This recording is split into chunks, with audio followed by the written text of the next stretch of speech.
I think we'll both find this very interesting, so I don't want you to miss on this little thing I'm going to say. It's this analogy comparison thing where if you can lead a horse to water, but you can't force the horse to drink the water. That's how I feel like exactly we are right now in our life. To start being more productive, to start changing, setting goals, etc., all that stuff. We have the perfect opportunity to do that right now, but maybe we're just not executing it as much. Maybe we're afraid something might go wrong. Like if the horse is afraid that if they drink the water, it'll be something's in it and then it'll make him sick or something like that. But he's thirsty and he needs it, but he's still not drinking the water. He gets distracted with this butterfly or something else. I feel like we're kind of in a similar situation. But especially right now, you have the perfect opportunity while watching this video to set some goals, to achieve them. You have the resources, you have the time right now, you're sitting down watching this video. All that's left to do after listening to this is to go out there and execute it. And I'll give you step actionable things you can do to apply it. I don't want you to miss out. This isn't gonna be some Mr. Beast video with a bunch of edits and stimulation, but it's gonna be a video that you need, that's gonna help you in the long run. I want you to get serious about this video because it can genuinely be valuable. The first thing I want you to do is think about these quotes that I'm about to say, and whichever one resonates with you the most, I want you to write it down on a piece of paper, write it down on your notes on your phone, so you can constantly think about it. And then the more you think about it, the more you ingrain it into your life. Because what I've learned is your thoughts portray your beliefs portray your mindset portrays your habits portray your lifestyle portrays your life. So what you think is going to control how you live, basically. Even if these quotes aren't 100% true, still thinking that these quotes are real, it'll help you live as a better person. You'll be more secure in what you're doing in your life. So the first thing, everything happens for a reason. There's a reason why everything happens in your life. You are in complete responsibility of how your life is. Everything in life is a choice. You're choosing to do the things you're doing. Time or money never stopped a man who truly wanted to do something. The more stress you can handle, the more successful you can be as a person. What do we think about those? Make sense? If you think about that more, it can help you more as a person. I think you can agree with me on that. Even if, but this technically might not be true. Still thinking about it, still taking responsibility and accountability of how your life is going. You're going to be able to make change because of that, because you're not relying on anyone else. You don't have to wait on anyone. All it is you.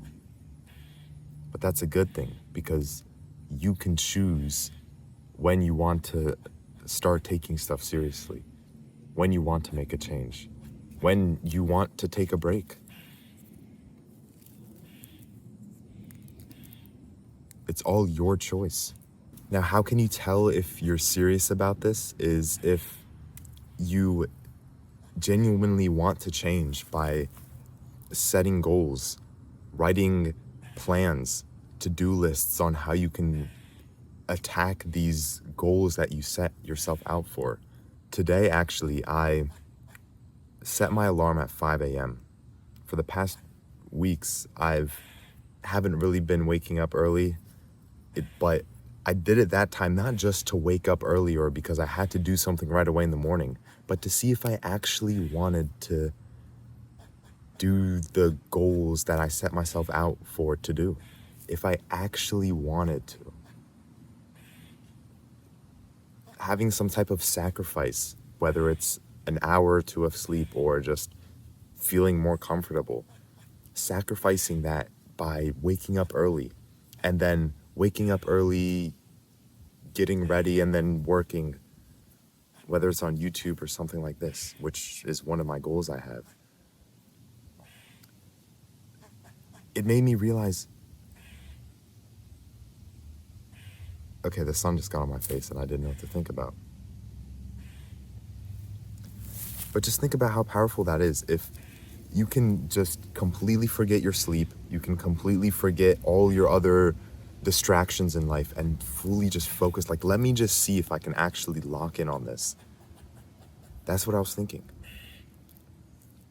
So when that alarm hit at 5 a.m., I was like, oh my gosh. But yes, I actually need to wake up, because if I wake up, that means I truly want to do this. I'm truly committed.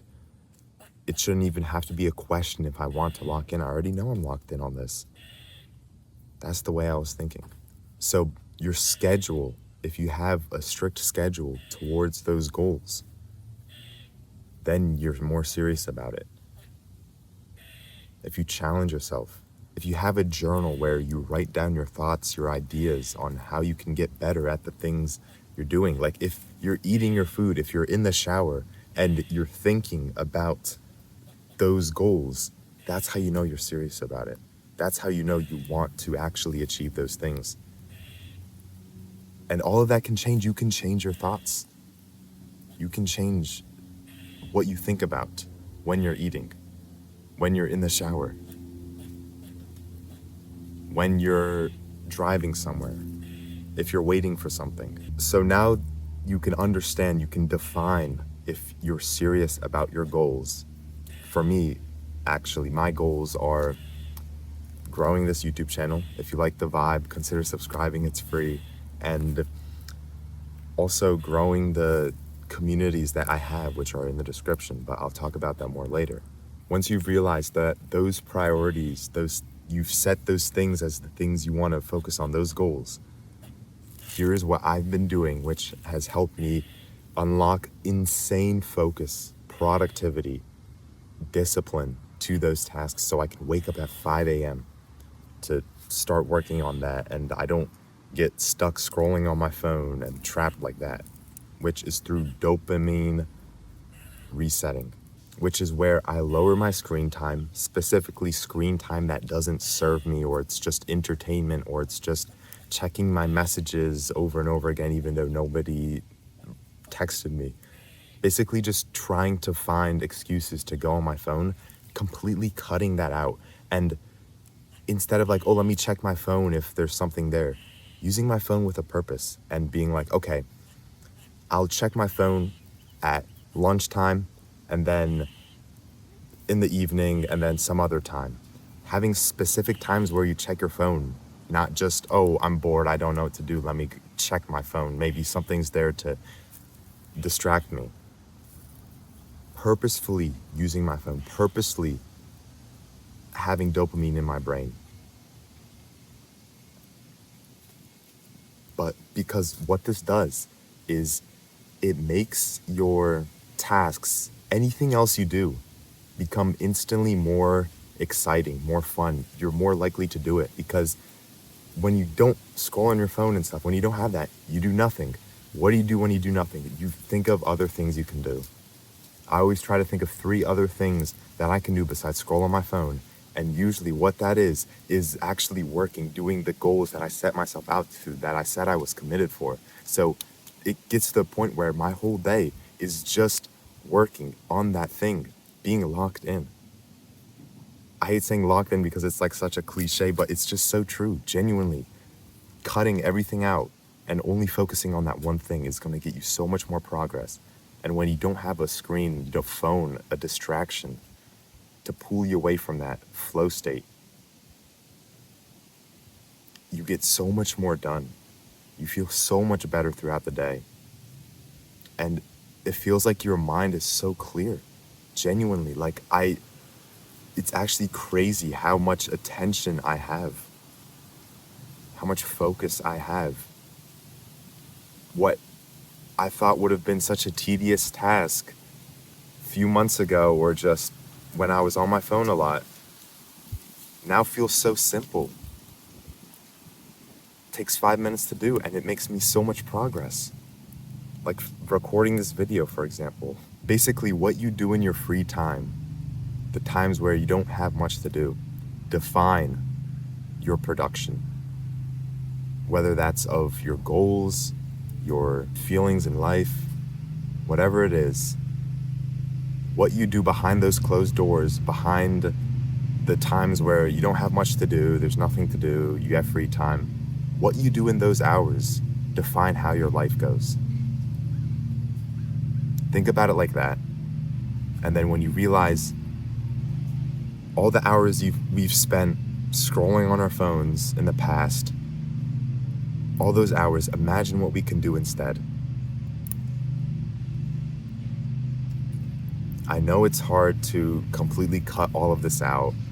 I know it's hard to finally find a way to get something to stick, especially if your friends aren't like as interested in this as you are. It might be hard knowing where to start, even how you can start thinking like this and everything, but what I want to do is personally invite you to a challenge I created called the Screen Time Challenge. It's a community I have with over 100 members inside.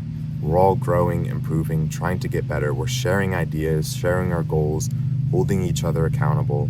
It's a great place to be because there's people who are so glad they joined that community. They get reminded of the goals that they set out for themselves.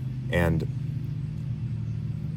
I've just had people message me like, thank you for reminding me about this. Thank you. I almost forgot about this, but now I'm back on track and I'm starting the challenge again. Stuff like that. It genuinely has such an impact just being surrounded by people who also want to grow, who also have ideas and things that they feel like they can't express or execute. But when you're with people like us, all trying to grow and improve, it becomes so easy. There's people sharing personal advice, their experiences, what they're doing now, instead of wasting time on their phone all day. For example, Sophia reduced their screen time by 4 hours in the first week of joining the community. Vlad went from 10 hours a week to 56 minutes a week in the first week of the challenge. Carmen reduced their screen time by 3 hours in the first week. Robert went from 6 hours and 24 minutes to 3 hours and 50 minutes in 1 week. It's the lowest it's been in a very long time. Augustine reduced their screen time to 2 hours a day, plans on doing it for 30 minutes. Lyanne managed to not use YouTube at all in 1 day and didn't realize how much screen time it actually impacted them. Jaden reduced their screen time to under an hour, and there's more people still improving and getting better as I'm speaking right now, and I don't want you to miss out while the challenge is still going on. The Screen Time Challenge gives you a reason to start, how you can take that extra step, how you can take action, so you can finally commit to something, feel better and happier in your life, get hours back every day, which adds up to days in a year. 4 hours of scrolling every day is 60 days in a year. Imagine what you can do if you didn't spend those 60 days on your phone. Anything else you can do. Just think about it. You'll be more focused, engaged, present with what you do. Each day will feel more meaningful and exciting. Interesting things will pop up in your life. So you can stop waiting for change to just happen to you and finally take action and let it happen for yourself. Remember those quotes at the beginning of the video. This is your chance to finally execute them. If you truly want to change, check that Screen Time Challenge in the description, and I'll see you inside there. I can't wait to see you grow and progress as well. Have a great day. See you later.